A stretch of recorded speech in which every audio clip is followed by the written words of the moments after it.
Oh, and here's that little jack shaft. This is the adapter plate for the 6-speed auto on the M57 to Discovery transfer case.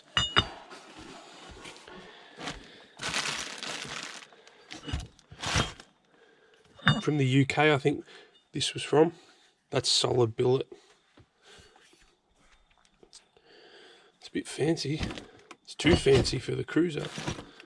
That's a solid piece too. It's got all the O-rings and seals. There's a dent there. There's a dent there that might be... I'll have to put it on and line it up and see where it sits.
Right, now hopefully this tank will just sort of drop down. There we go. Oh, still got a lot of fuel in it. Can you grab that? It's heavy. Okay, let it go down. Yep, yep.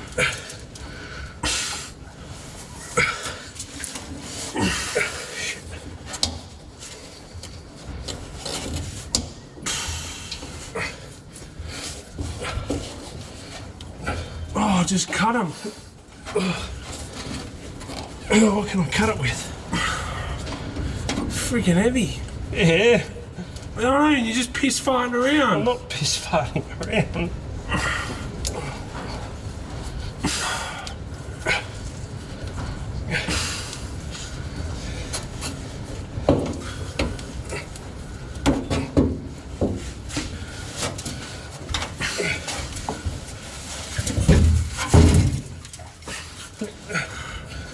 I didn't realise there was that much fuel in it. I thought it was nearly empty.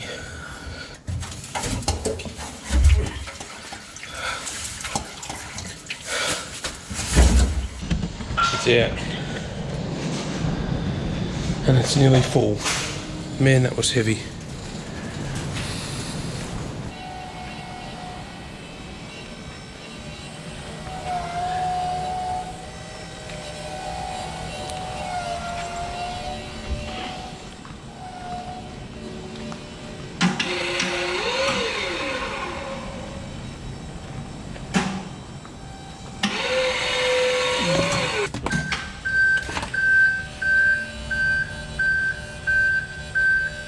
Yeah, about there now. Go. Oh, back now. You. Yeah, about there. Now go up.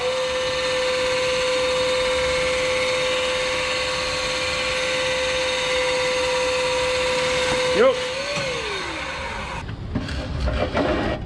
Yeah, because if you go, oh, maybe just lift the...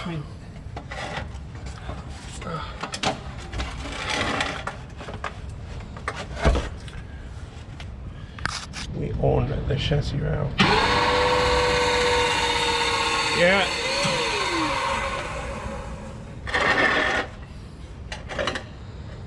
Alright, just go down there.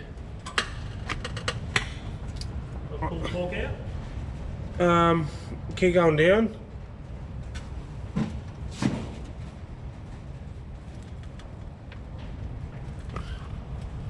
Yeah, hang on. You should have put the forks a bit wider. Hey? Yeah. Straight back. Well, I'll have to come forward to the front of the car, maybe a bit more, I think, but hang on, before you do, can we maybe pull the whole thing back? I'll put this bar and then we'll slide the gearbox over the top.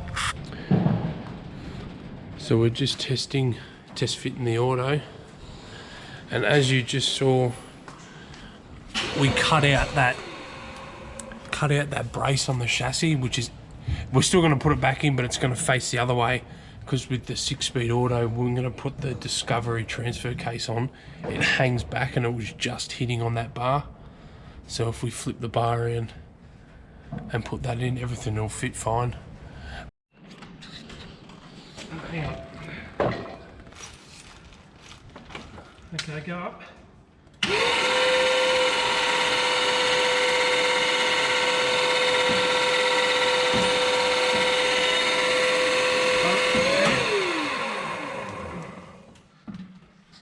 Just go up a touch more.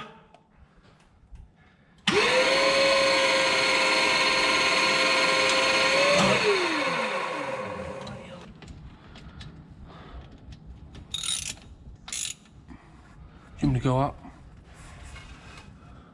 It's definitely not going to go on there. It must hang down there. Just be careful on doing that in that billet like that with that weight on. Yeah, you'll wreck it. Just go up a bit.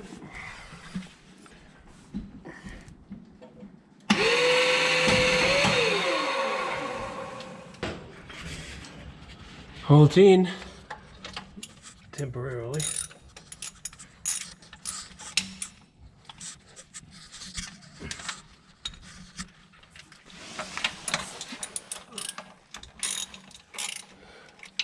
Can you maybe just try twisting it and jiggling it? There you go. Try twisting that way.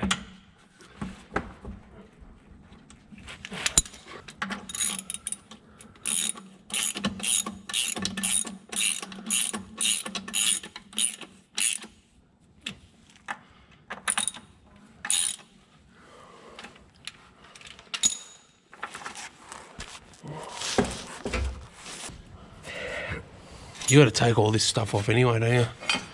I was going to try and leave it, but I might have to take it off. What is it? Are they It's solenoid? the solenoids for the separate tanks. Oh, okay. Yeah, look how close that is.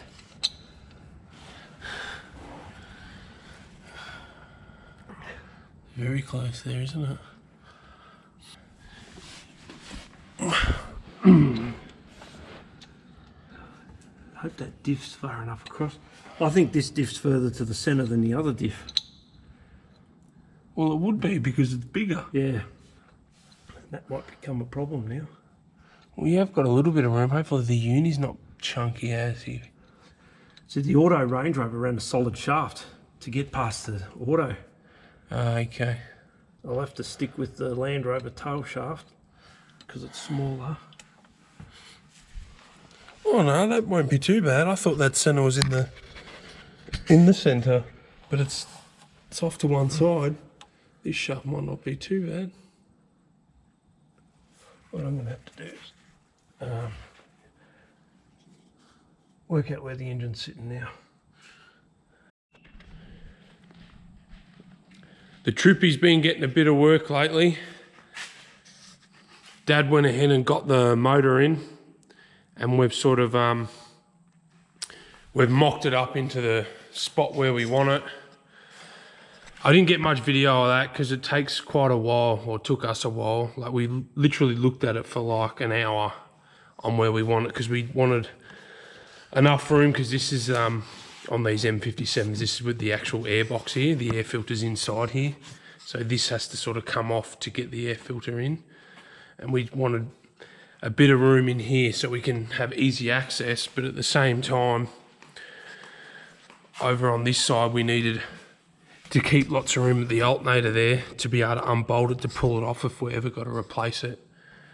And obviously you don't want to pull the motor out just to do an alternator or something very simple like that. And we've also gone ahead, we've had this diff for quite a while now. It's got an early 75 series front diff in it now, which is the big diff, not the little Hilux diff like we've got over there. And Dad rebuilt the center in that, and it's got bearings and what in there. It looks old and whatnot, but it's all new internals, which is good because this car is going to be constant full drive. So my plan, I want to go to drag strip and see what time I can bust out in it when it's all said and done, because the goal with this car is about 350 horsepower. So we're limited to the auto though, because it's the 6-speed. I think we're pushing shit uphill when we go 350 horsepower, but it breaks the input shaft or something like that. So we've been told, but as always, you've got to find out for yourself. So that's what we're going to do. And there's one gearbox mount there that's sort of just tacked up, and there's the other one in there. And once these are all welded in, I'll get it plated so it looks good. But oh, I just put my head through a spider web. Nice. And we've got, he made up this cross member that's already in. We've got one, it's a Discovery transfer case. So there's one factory Discovery mount there. And that's where that other one will go straight here, and then that other wacky one, the one that's got all the, this one here, will sit there and it sort of goes around the side of the transfer case. And then down the track, this is where the PDO on the Land Rover transfer cases go. So it's going to go a PDO shaft, and then we're actually going to mount the winch under the car here. So the cable will run around the back to the back of the car and then all the way down to the front. So if you have to, you can winch from the front, or you can winch yourself out the back, and it'll be PDO driven. So we'll have a 350 horsepower winch until the pin breaks, the shear pin in them. But anyway, that's a long way off yet. The reason we went Discovery transfer case, for a few reasons. You can they're much stronger. I reckon if you pull one of these apart and check the size of the gears in there, like, they're a lot bigger than a Patrol or a Landcruiser especially, and you can get heaps of different gear sets for these, which we've roughly calculated, and we reckon the with the tyre size, because we're only running 33s on it, the gearing should be pretty good for the highway, especially because it's 6-speed. Oh, and what I also mentioned, which we had to now, because we cut that cross member out and the transfer case is in here now, that will be getting put back in, that cross brace, but it'll just be flipped the other way, so the bend will go to the back of the car. And because our fuel tank was here originally, we got a factory rear sub tank for this car. And what we didn't know is, if the car, I don't know how true it is, but if your 75 series or whatever didn't come with a rear sub tank, a sub tank won't just bolt in. Apparently they didn't put the bolt holes in or put something in. But we were lucky, this car has got both tanks in it. So from factory, this car, the sub tank got pulled out and the gas tank put in. So we tracked down a guy on Facebook Marketplace that was wrecking Troopy, and we got the filler neck, the tank, which is in really good condition, and all the straps and whatnot to bolt it up, and that's all in there, bolted up, ready to go. We just got to run new fuel lines up to the motor here. Once it's all fitted off, the engine mounts are on and whatnot, and then yeah, we can start knocking more things out. We are getting the engine mounts. You'll see there's just different jacks and blocks of wood holding it up, but bits of steel coming, the engine mounts from the laser cutters. They should be ready in a week or so, and we can start making all them, and the motor's got to come back out. We'll paint them all up and start cleaning up all the engine bay, getting the radiator in. We did plan on using all the factory BMW radiator, because you see everything's on it. Like there's the cooler for power steering, it just literally plugs on. Like it'd be so easy if we could use this, but sadly we can't use that because it hits the steering box. So we're going back to the original 4-core radiator. And then we got, because we were at one time in this car's life, we had a 4-cylinder Cummins in here, and we have, when we sold that motor, we kept the intercooler from it, which I don't know where it's gone. So it'll go the factory Landcruiser radiator, which we're going to move back, and then the Cummins intercooler will go in the front, and then the condenser, which we've got to fix up, will go in front of that. So this will have full working air conditioning, heating, all the things that had factory. And out of all of our cars, between me and Dad, we got like over 10 cars. This thing has the best aircon out of all of them. Like you'd be driving down the highway and the cold side of the aircon pipes would frost all the way into the cab, and you'd literally get frost coming out of the vents. It was the best car to drive around in summer. And when you're camping and whatnot in the back of this, you'd just crank up the aircon, leave the car running for a bit, and you'd have a nice cool campsite. You'd be just chilling in there, and yeah. And sadly the rust is getting to this thing. Like, I don't know what to do with the rust. Like back in the day, Daryl, Dad's mate, the original owner, got this side fixed. That'd be like 20 years ago now, or 10 years ago, whenever it was. And it's come back again. So I'm not sure if I get another cab, just the actual cab, and we put all our dash seats and everything in it, and then get this pinstriping put back on it, because I want to put this all back on. I was originally going to get this painted, but I think, like you can see in here, and even in there, like the rust is, it's getting into the old girl. But that's just surface rust there, but the rest is pretty good besides the gutters. And half the problem was Daryl never ever had this in a garage. Like this was always sitting outside under a tree, and whenever he'd go do his Malway map stuff, he'd drive it. But when we got it, because he'd passed away and had sat for a year, like all these gutters here was just full of dirt and leaves and whatnot for just sitting. That was probably half the reason why those gutters are all rusted out, because they were fine. When he used to drive around, there was no rust on them. It was always just here in the windscreen. But besides that, it's coming along. The front diffs in, which we've been waiting to do for a few years now, and there's a few other small things we got to do. And I haven't been doing much videoing on this car because it's down the farm, and the farm's like about an hour and a bit away, and sometimes Dad just shoots down sometimes and does work and whatnot, and I'm working, I'm doing my own thing, and I can't be here to video it, so I'll just get once the engine mounts are in and whatnot, I'll start helping him. But at the moment it's all the fiddly stuff, like where you can see he's been at the wiring loom and whatnot, and like I said before, just fiddling, moving the motor to where you want it, taking measurements of how far forward we want it, but it's all that sort of thing.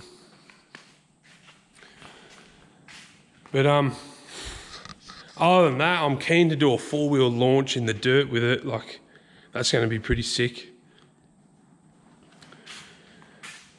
Like, you can make these M57s go pretty good, but next minute I break it on him and it's back in here. I'll see you in the next one.